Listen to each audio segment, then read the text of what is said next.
And we are back to talk about more Picard on the Picard-Cast. And I have to say, Preston, this turned into a very, what did you call it? A very Mass Effect-esque style of show. Right, but then it turned out not to be Mass Effect, so Wait, first off, how do you know Mass Effect? You didn't play it, did you? no, I didn't. But I heard it when people started saying that the Picard plot comes from Mass Effect. I went and I read up on it. So, Oh, um, dude, no. I wanted you to kind of play it because it's such a great game. You're literally like Captain Kirk. You can have romances with your crew and stuff and form friendships and great storyline. Ah, yeah, but I mean, I just read up on this idea that once you hit what Rios was talking about, once you hit a certain level of technology, then this civilization comes in and wipes you out. Now, I understand that in Mass Effect, it's that civilization started all civilizations to begin with, and so it's kind of weird that they start these civilizations and then wipe them out when they come up with AI. But so that idea was introduced, and everybody thought, oh, it was going to be the same, and then it turns out not to be. It turns out to be something else. That turns out that it's you hit a certain level of AI, and then an AI savior group, comes in and saves the AI while destroying the threat to AI. and this spans other galaxies as well, right? Supposedly, yeah. So let's start with episode 8, Broken Pieces. A Sure. flashback shows Narissa's initiation into the Zot Vash on a planet with 8 suns. She experiences the admonition, a warning of dangers of synthetic life left behind by a long extinct race. Most are driven bad by the knowledge, but Narissa retains her sanity. Meeting Sergi stirs up painful memories for Rios. He eventually tells Rafi that Soji resembles one of two beings whom Rios' former commanding officer, Captain Vandermeer, was ordered to execute by Starfleet security. Vandermeer committed suicide, and Rios was forced to cover up the event. Rafi realizes that the two were synthetics from Bruce Maddox's planet. Girardi awakens and admits that she murdered Maddox. Explaining the vision O gave her, she promises never to harm Soji. Rafi explains her deduction that the Zot Vash were behind the synthetic attack on Mars. Soji plots a course for her home planet. La Serena is followed by Narek's ship. On the artifact, Seven arrives to rescue Elnor, and she interfaces with the Queen's cell to use the Borg drones across the cube to take control. But Narissa has more of the drones jettisoned into space and sends a fleet to Soji's planet, ending episode 8. So I gotta say, let me walk back on my words. I thought 7 of 9 was only going to come in for like a cameo, and maybe we'll see her more in season 2. I was wrong. She is way more in this season than I originally thought. And to mop up this area of the episode real quick, Narissa, Narek's sister, Yeah. apparently their aunt was that former Borg woman, and her Yeah. aunts. So Mike and Rich were saying how her sadness and depression made the Borg cube malfunction. Yeah, but you could obviously I mean, that's actually not that weird of a thing if you think about it. Like, it's established in TNG that Hugh's individuality cut off a Borg cube as well. So if something so weird that just gives them the creeps can cut it off, like then let it cut it off. But I'm going to give him the benefit of the doubt and say that it was her premonition, her vision, like the whole thing that was so intense. That when the Borg cube like tried to assimilate her and they just cut off the Borg cube, then that's it. Not just her being sad. I think it's the whole experience, the whole trauma. And yeah, if what she went through in that vision, that I can buy that it's as powerful as Hugh's individuality that he experienced over a week of being on the Enterprise. Like, come on. I mean, if you're gonna give that, like, a drone spends a week on the Enterprise and learns individuality, and that's enough to like It's cause a a unique enough malfunction. experience. It's not just Yeah, trauma. It's like something insane. It makes people go crazy in their own way. right. Well, I'm saying the original TNG concept is ridiculous because first of all, everybody that they assimilate in the first place already experiences individuality, and the Borg are able to undo it. So the idea that like Hugh experiencing individuality again and then gets reintroduced into the collective would cause a problem is silly. Yet we accept that TNG plot, while her having this incredible trauma and cutting off a Borg cube, they laugh at that. No, I'm going to defend the show on this one. There's a lot of things they pointed out that are ridiculous, like the fact that the entire crew of the Borg cube disappeared. That is true. Like, the human workers. That's a huge plot hole. Yeah. Like, enormous plot hole. Mm-hmm. That they just all disappeared, and now there's just XBs. Romulans and XBs are the only ones on, and not all of the human workers. But that was a little weird. And I agree that their criticism of the sister character as a villain, she is an over the top ridiculous villain, and it just doesn't make she's not great. I'm not really a big fan of the sister character either, but at the same time, I guess you kind of need a character like that to give people a clear person to dislike. So I guess, but it's like taking joy in things that no one would take joy in. Like, even villains in our world, would not, when you say, oh, we can suck everybody out into space, they wouldn't like smile and go, ooh, I like that. You're like, oh, I'm such a villain. Which, by the way, was a very like insane scene. Like, them all screaming as they're sucked out. It was kind of slightly disturbing. I will say that. And absolutely. I did enjoy Seven of Nine, like, interfacing with all of them, and like, she essentially becomes a different person. That was pretty cool. Yeah, and if she felt all of them get sucked out into space, and I understand that Borg can live in deep space, but it doesn't seem like they were rescued. Well, I guess they're XBs, so they don't necessarily have the protection of a full Borg. So yeah.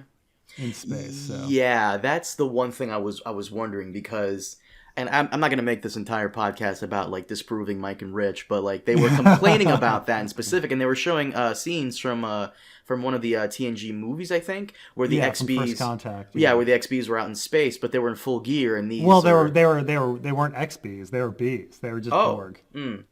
Yeah, they were Borg in space. So Borg can survive space, but these are XBs. We don't know what kind of things have been taken out of their system. Right. So, yeah. But it would have been traumatic. I wish Seven of Nine felt something a little more. If she really experienced the death of thousands of people at once, like, that's pretty freaking intense. Mm-hmm.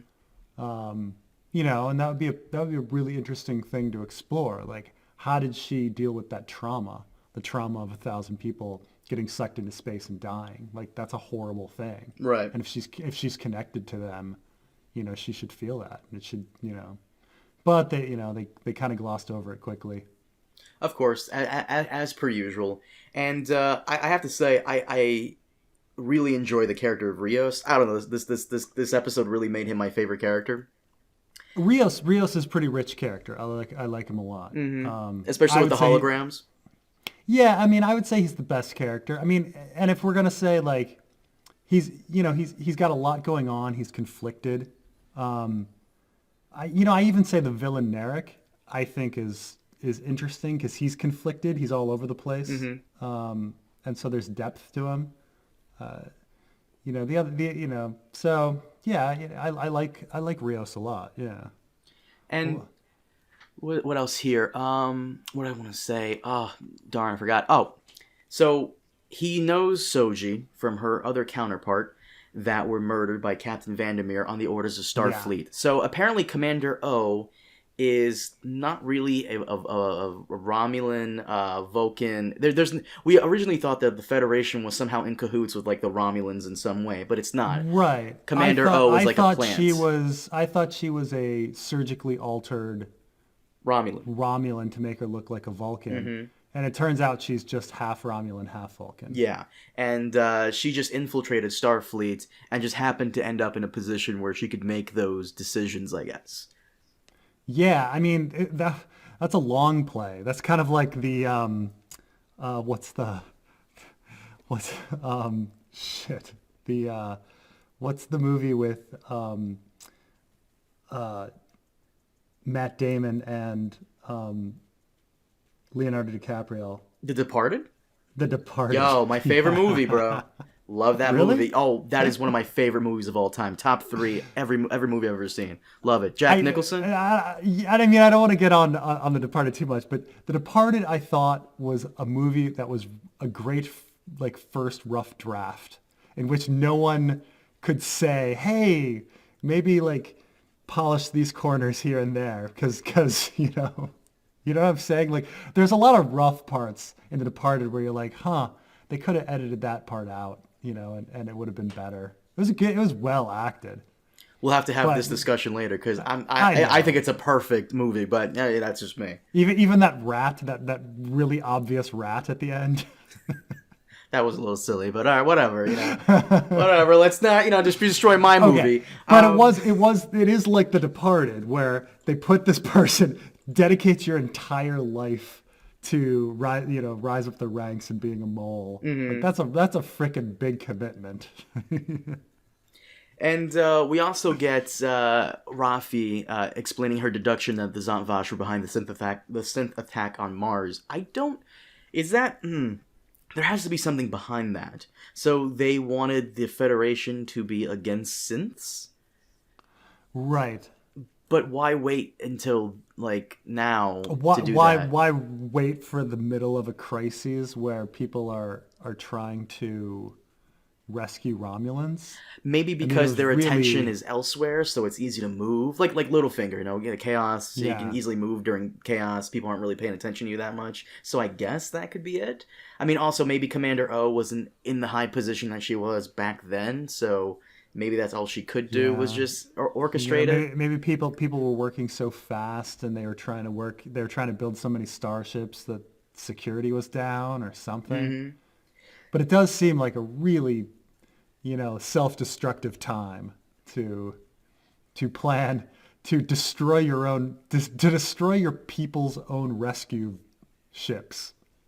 Mm-hmm. For the sake of framing synthetics. Well, in episode 9, Picard and his crew, pursued by Narek, arrive at Soji's homeworld, but 7 of 9 also brings the artifact there as well. The planet's defense systems caused all of them to crash land on the planet's surface. The crew discover a village inhabited by synthetics, as well as Altan Inigo Sun, the son of Data's creator Noonan Sun, and warn them of the approaching Romulan fleet. Narek is captured and imprisoned. Sutra, another doppelganger of Soji, mind melds Jurati and reveals the admonition is a warning from highly advanced synthetics far away that they will defend their fellow synthetics against threats from organic life forms. Picard tries to persuade them to evacuate the planet, but Sutra argues that they should summon the makers of the admonition. Am I saying that right? Admonition? Fuck, I'm fucking it up. To defend them. She allows Narek to escape, killing another synthetic, to ostensibly prove the danger of organic life forms possess. Picard is arrested when he refuses to agree to Sutra's plan. Jurati wins her freedom by offering to help Soon with his research, developing an android body into which consciousness can be transferred. So... yeah, weird, right? This episode was interesting. This is the first time that it felt like Star Trek. Really? Absolutely. Like, it took this long, because now they're on a planet. First of all, Star Trek, they always go to a planet, and it's there's always like an overly small community on the planet, considering it's an entire planet. So yeah, they go to this planet. It feels like a TNG episode where people are all dressed the same, and then they're having a moral quandary. And then that's the debate of the show, is people debating this moral quandary. It's the first time it really felt that way. I don't mean like all the crashed ships and action scenes. I'm talking like them in that town, like talking about, morally speaking, which side Soji should be on. Right. Like, and yeah, the one thing that I thought was really weird was running into Soong's son. So, I was actually going to ask you that. The guy who was playing Soon's son, Altan, that's the guy who plays Data, right? Yeah, that's Brent Spine. Okay, gotcha. I was like, he looks familiar, but I'm glad that's what it was. So, all right, there's a lot to dissect here. Now I do have to say that, generally speaking, like, they kept throwing in more androids in Star Trek. and it's ridiculous because you're like, okay, we found out that in the beginning you have Data, and you're like, oh, Data is the last android, created by this guy, and he's alone in this world, and he's really special because the guy's dead, and this is the only android in existence. Okay, that's how we start. Okay. And then later on, we're like, actually, he has a twin brother. Lore, right? Lore. And, so there's two. There's two in the universe. Okay. All right, fine.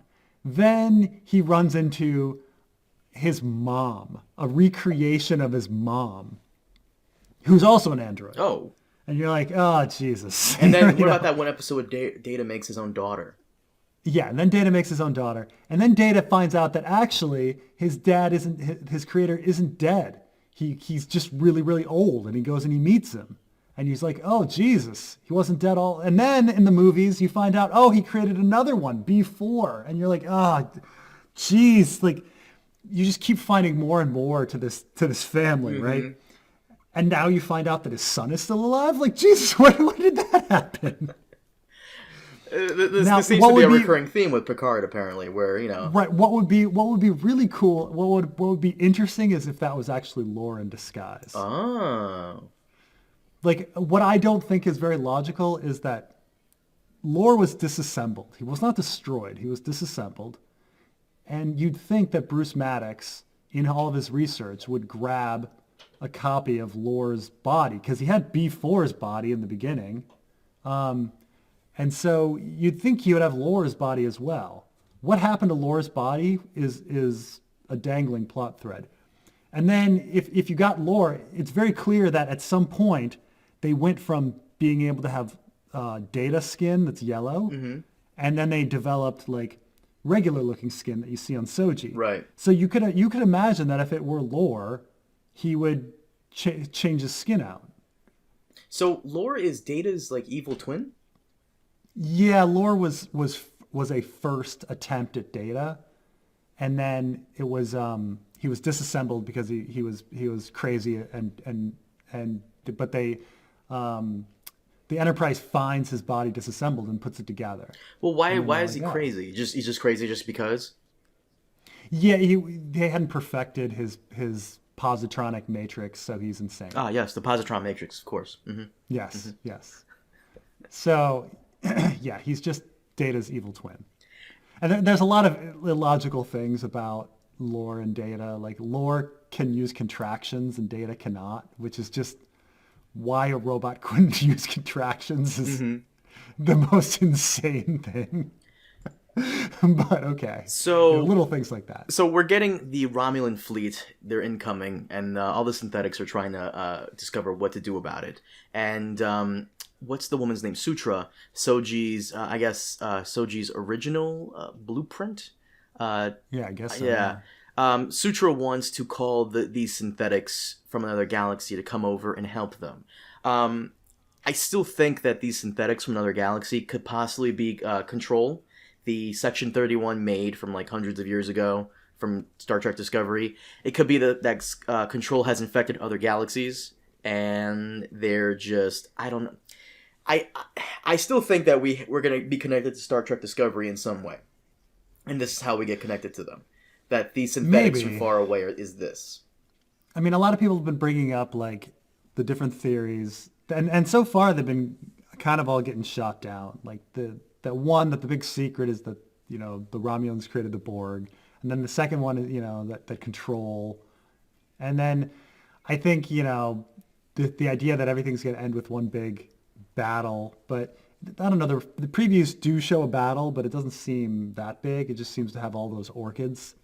Yeah, what the hell were that? Like, first off, those the most interesting planetary defenses I've ever seen in any sci-fi ever. Yeah, they sent flowers. Like, I thought they were just ships in the shape of flowers. No, they were actual flowers, apparently. Yeah, that was weird. Because I could see like some big organic spacefaring monster, but no, it's like a big flower. It's literally a flower. Literally a flower. And something's off about Sutra.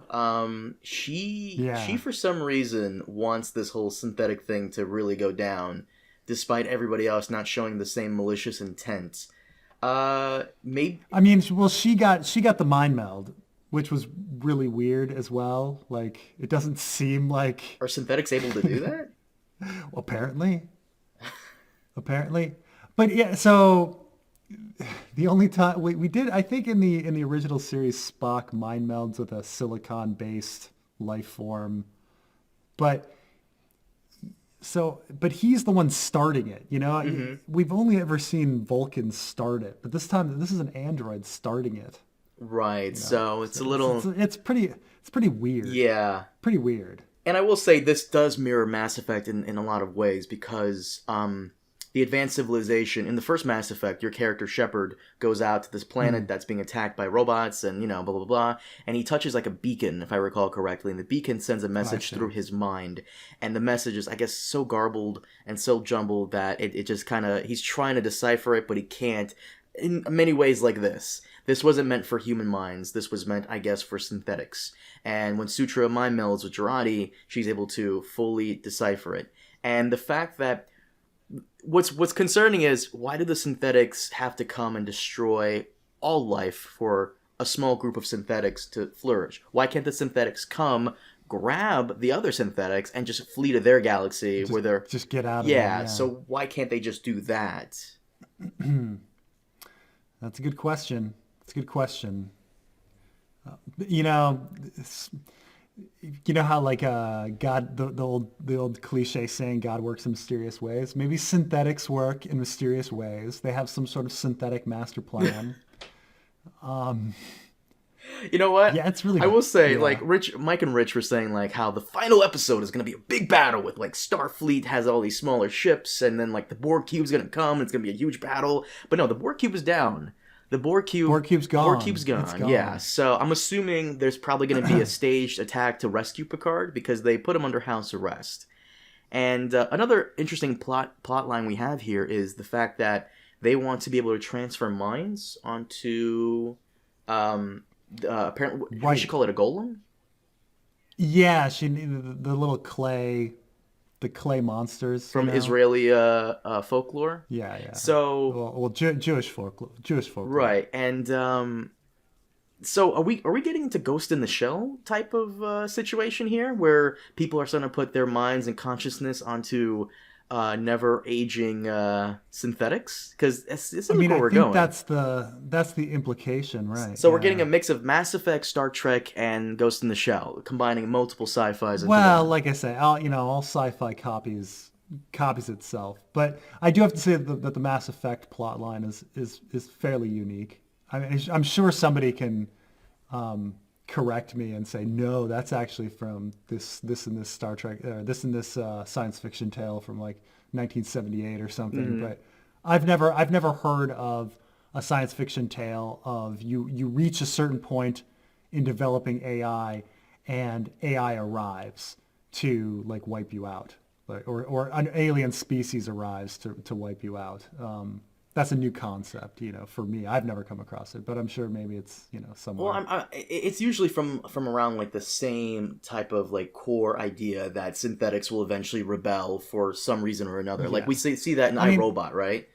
certainly certainly the concept of transferring human minds to robot minds is not new. That's It's not everywhere. I mean, new. in fact, it's in Westworld. Well, yeah, Season of two is all course. about that. So, But the whole so synthetics thing rebelling, like we see that in the Matrix. The way it worked, the way it happened in the Animatrix, the way they explained it is that synthetics were being treated badly, and I guess they wanted rights of their own, which I kind of want to get into that in a minute.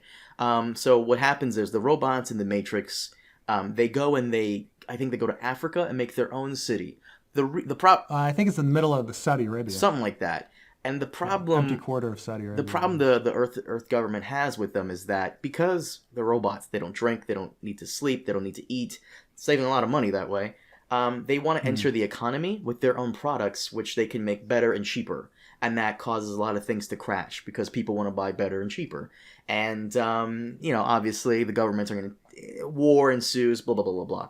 In iRobot, it's the AI who feels as though in order to save the planet, humans need to be exterminated. So it's always one concept or another. I was actually watching. You can get my. Or the iRobot movie, or Enslaved or something, right? Mhm.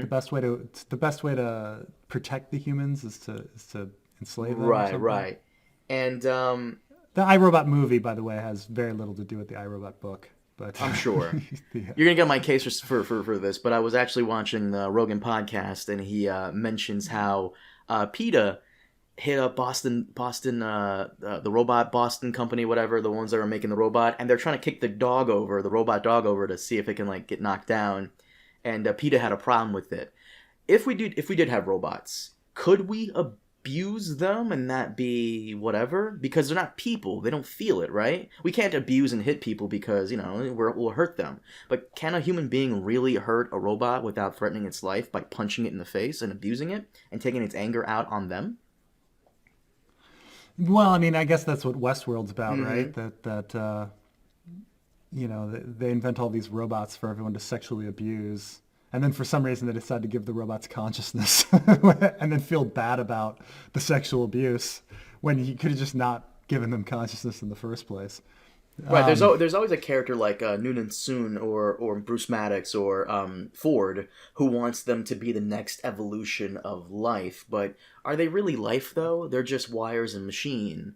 But I guess at the same time, if they find the maze, they can develop that consciousness and become people in their own right. But they're not Right, flesh. right, right, and we don't know if, like, in a phenomenological sense, like they have awareness, like you and I have this mysterious feeling that we exist, like here now, like there's this phenomenon of, oh my God, I exist. And a robot, you say you could make a robot that acts exactly like a human being in every way. Would it have that phenomenon of feeling reality right now? You know, Hmm. which we have no way of knowing.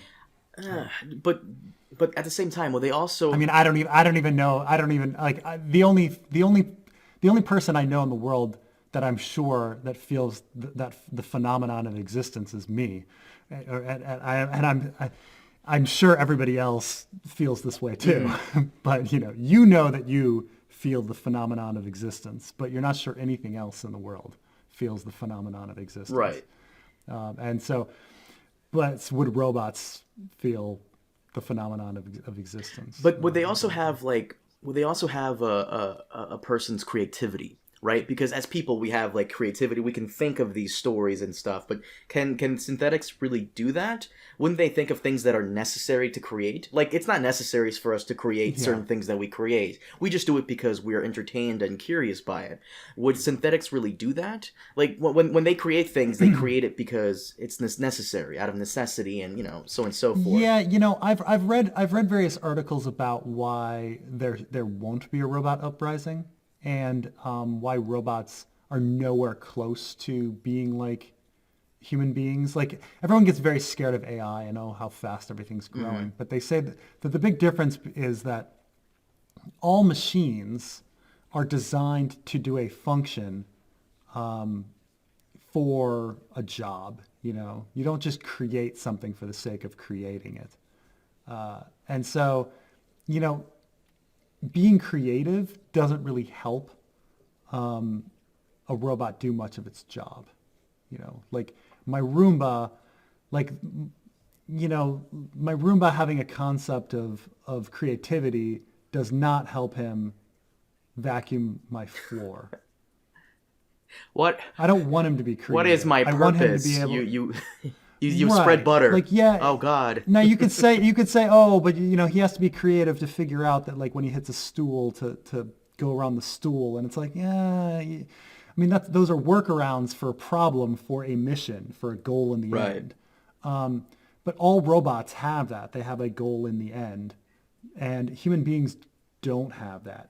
Animal life doesn't have that. It's just, I mean, unless you could argue, like, procreation or something, but, like, you know, we, our minds and our creativity works in a very different fashion. And we don't really have much function or need to create robots that do what human beings do, Hmm. right? Yeah. I guess I kind of want to see what these advanced synthetics look like in the Star Trek universe, because apparently they're in other galaxies and they help the synthetics in that galaxy, and they Yeah. eliminated organics. I really do think it is Control, because I feel as though like that's something Control would do, you know. But what did you think of these last two episodes? Broken Pieces, I thought was a cool one. I enjoyed it. This last one, though, this penultimate episode, gives us the answers that we've been wanting, but at the same time, I don't know. I still enjoy the last episode, Broken Pieces, a bit more. I mean, I'd really like to see the. Yeah, I mean, I think a lot more action happened in Broken Pieces, and this was part. This last episode feels like the first part of a two-parter, and so you kind of feel everything's in the air. Some things I thought were just a little too easy. Like I thought that Seven of Nine's escape and their crash and their survival of the Borg cube crashing on the planet was too easy. They just walk out there and everybody's like, "Oh, we're on the first floor of the Borg cube." Like, wait, why? They walk in the front door of the Borg cube and everybody's there. Oh, okay. This just seemed a little easy for me. I don't know. So we get a confirmation that Starfleet, they're not exactly the scumbags we thought they were. But what's kind of still bothers me is that like a good chunk of Starfleet's member nations didn't really want to help the Romulans. But at the same time, I can kind of understand that. So Starfleet kind of gets vindicated a little in these last two episodes. They're inclined to help Picard on his mission, and they weren't necessarily behind the whole, order of killing the two ambassadors from that planet, from the synth planet. Yeah, I mean, everybody's kind of vindicated in the sense that the regular Romulan government didn't know what the Vostosh Zotvash? Zotvash was Right. doing. The Federation didn't really know what they were doing. Essentially the only ones that are super guilty is this one little clique of Romulans and maybe these whatever villainous AIs that are going to come in and destroy everybody are. But I don't know. But it does seem that a lot of the things that were established in the first few episodes kind of disappeared and were forgotten. Like what? Well, I want to say that Picard's two friends that he lives with, They're back on Earth. like, are back on Earth, right? Or like the Federation Romulan relationship and how they got involved in researching a Borg cube in the neutral zone, like that, or close to the neutral zone. That also is kind of odd. Like, what's the history of that? Like, what's the relationship between the Federation and the Romulans right now? How's the Romulan Empire doing? I don't know. We get hints at it, and maybe it's all world building, and they're hoping for Picard season 2, and There will be a Picard season 2. yeah. The only way to wrap up Has this... it been renewed? Yeah, it has been renewed. Whoopi Goldberg will be back as Guinan. The only way to really wrap up this whole synthetic thing is to just take them and put them somewhere else and hide them, or to completely destroy the Zot Vash, which I guess they don't want to do now. They want to have them go on the run, which is where I agree with Sutra in a sense. They can't run forever, but at the same time, they don't want to kill everybody coming to kill them, so it's kind of like, what do we really do here?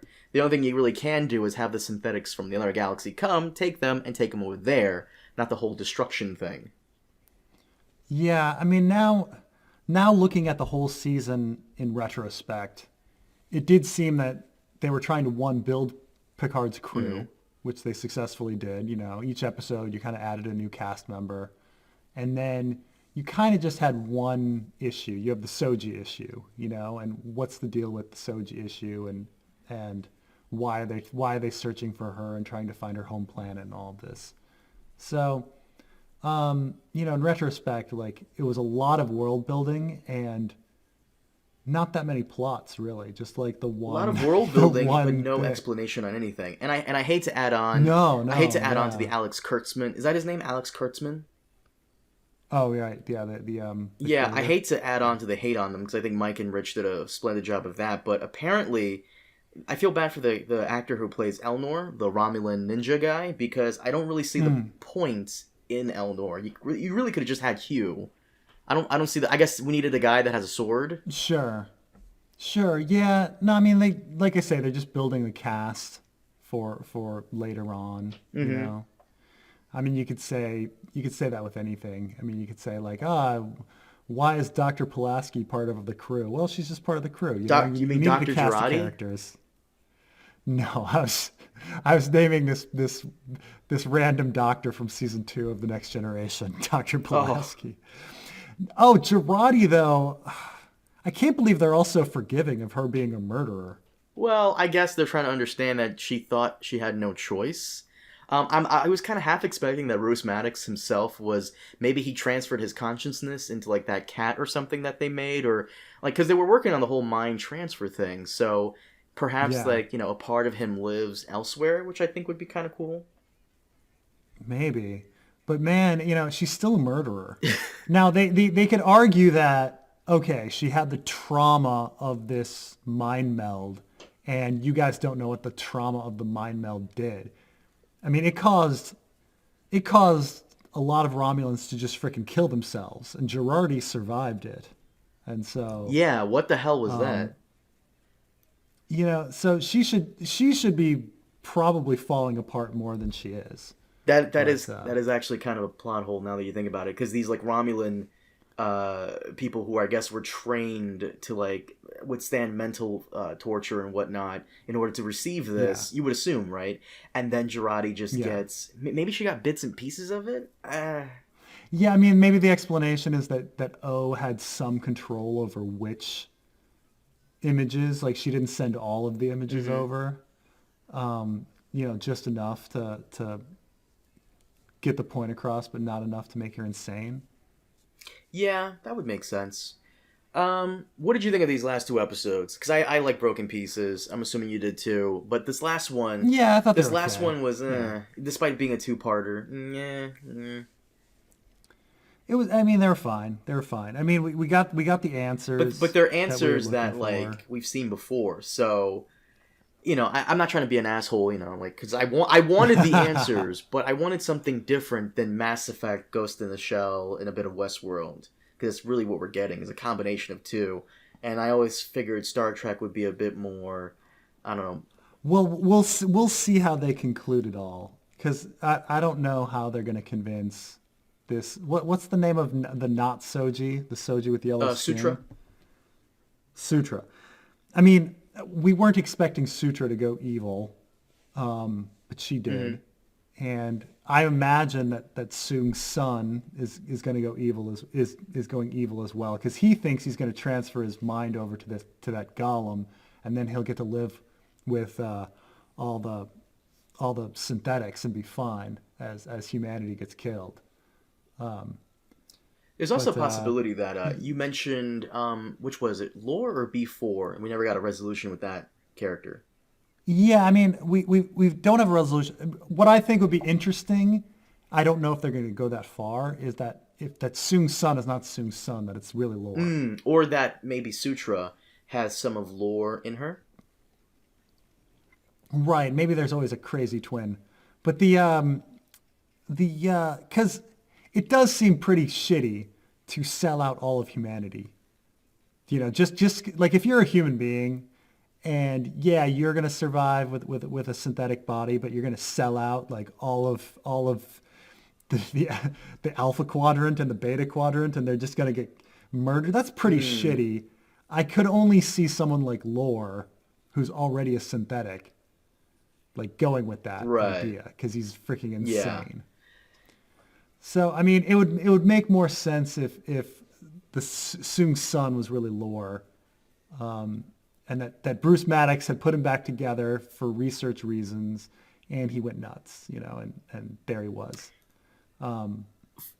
I don't. I think that would make the most sense. I don't know if they're actually going to do Now it kind of it. annoys me a little that friggin' Bruce Maddox was killed because I'm sure like the plot would be explained a bit better had he still been alive. That's why I'm hoping like his consciousness lives on somewhere and he can inhabit like the body of that golem, or maybe we'll get more of Yeah, the guy. What's the actor who plays Data? Brett Brent Spiner. Maybe Spiner. we get more of him as Alton. Yeah, yeah. This is I don't know. Even though I got my answers, I'm a little unsatisfied because it is a combination of multiple shows, and we also get Yeah. another like kind of smaller plot thread of like these characters, they're getting older, and Picard reveals that his, I guess, illness or disease, what was it? As Oh yeah, that's it. yeah. It's His terminal. So maybe the idea of transferring someone's consciousness into a synthetic may not be so bad after all. In a sense, it's almost like the Borg in a way, huh? Merging synthetics and organics. I guess that's the only... You could also argue that the Borg had the right idea, because humanity, or living creatures in general, will always strive to get to that next stage and thus create synthetics. So I guess the Borg had it right after all. This is how you pretty much fix that problem. Merge the two. But there's no reason to keep Picard alive much longer. Like Patrick Stewart is mortal. Picard is going to be mortal. Like you just let Picard be dying, because we're all dying. Patrick Stewart's dying. We're all dying. Let Picard be dying. Now his sickness was established in the Next Generation that eventually he would have this, but that's one thing they brought back from TNG that they kept consistent, amongst other things. But there's a lot of things. The first mention of the Romulan homeworld getting destroyed by a supernova is in Next Generation. Oh, really? Yeah. Picard's like eventual mind problem is established then. Yeah, a lot of stuff. And I will say that what was I gonna say? I was gonna say something. Fuck, I forgot what I was gonna say. You can edit this part. I forgot what I was gonna say. But no, overall, so far, Star Trek Picard has been, okay. Oh, what I was gonna say was, I won't edit this part. What I was gonna say is that William Shatner recently spoke about his character Kirk and how people wanted him to come back, and William Shatner is a goofy guy, but he does say some things that are incredibly interesting every now and then, and I have to agree with him completely. There's no point in bringing back Captain Kirk. His story is done. Let it go. Let it go down in legend that he was Kirk. Kirk was a cool character, and that's it. You don't need to bring him back to make him to change the character up a bit, or for nostalgia. You don't need to do that. So far, that's what everybody wants to do nowadays, right? Is just remake everything and reboot it and just... You don't bring back a 90-year-old like Captain Kirk? No, I don't want to bring back 90-year-old Captain Kirk. You told me in the last podcast, I think, the idea that there was a book that he wrote where Captain Kirk is resurrected by the Romulans and the Borg in conjunction, and how fucking stupid that sounds. That sounds ridiculous. That sounds so dumb. And... some things should just let die.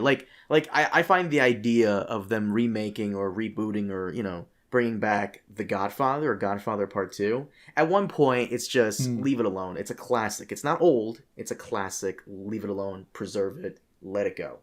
And I agree with you on Picard. Maybe the character should bow out in a blaze of glory or not. But the show is called Picard, though, so it's at least going to go until... They could... he's got to be part of it. I guess, but they really shouldn't go beyond Season 2. There are other characters to explore. There's a couple shows that have continued on after the main cast member has left. The most recent example is Roseanne. They continued on the Connors for one more season after Roseanne was out. There was a show called Valerie when I was young, and she left the show after the first or second season, and then it kept going as Valerie's family for a number of years.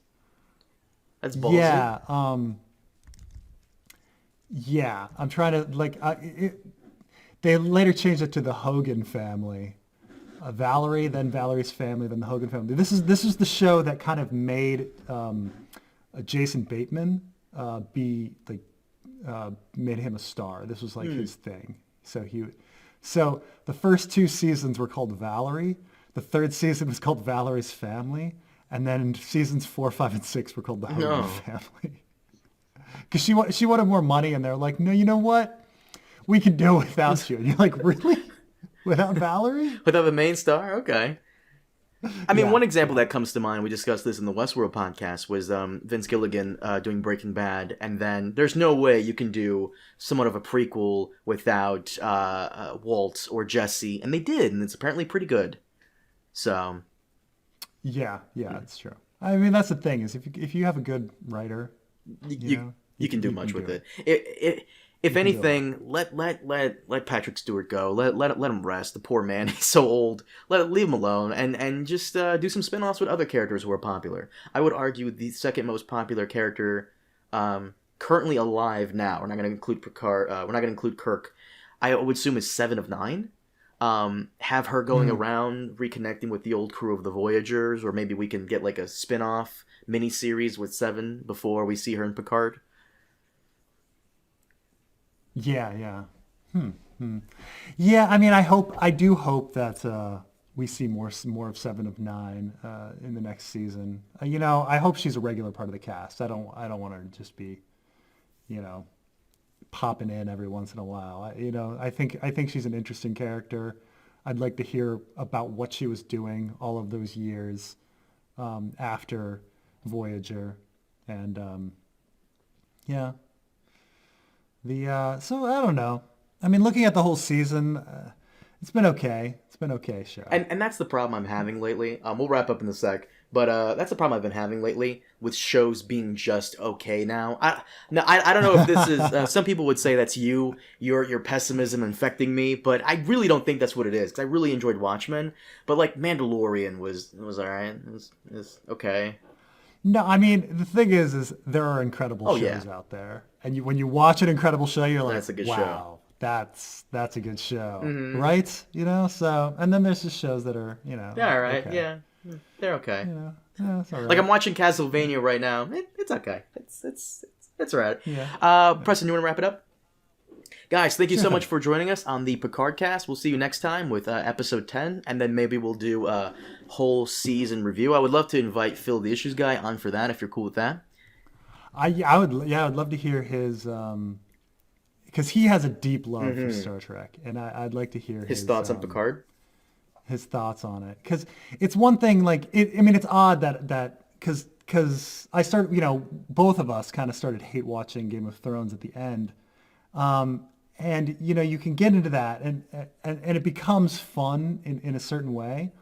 And I'm sure Rich and Mike are hate watching Picard, but when I watch Picard, like I'm not with the guise of hate watching. Like I don't think it's that bad. Like it's okay. But then again, I never thought that TNG was this thing to put on a pedestal. It really is nostalgia. It's memory berries that they're high on, and you also have to admit there's something about, especially on YouTube, hating something gets a lot of views. Like ripping it apart and criticizing the fuck out of it, even sometimes unfairly.